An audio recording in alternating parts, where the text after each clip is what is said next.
Hi friends, నేను ఇవాళ ఉల్లిపాయ పకోడీ చేస్తున్నాను. చూడండి ఏమేం కావాలో. సాల్ట్, అల్లం, కొద్దిగా వాము, కొద్దిగా తినే సోడా,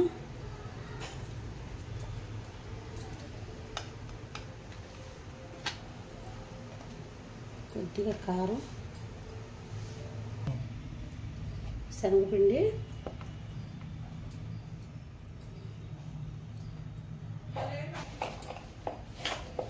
ఇంకా శనగపిండిలో అవసరమైతేనే వాటర్ వేసుకోవాలి, లేకపోతే ఇలానే సరిపోయిద్ది సాధ్యమైనంత వరకు.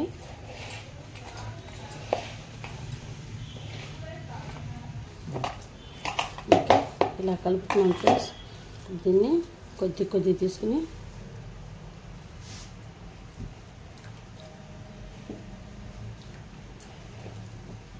ఇలా వేసేసుకోవటమే. అందులో వాతావరణం కూడా బయట చల్లగా ఉంది. మాకైతే 2 రోజుల నుంచి వర్షాలు వస్తున్నాయి.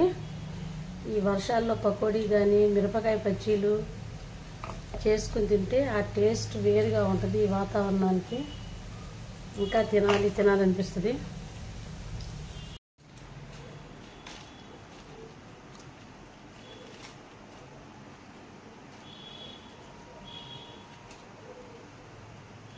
ఓకే ఫ్రెండ్స్, వేడి పకోడీ రెడీ.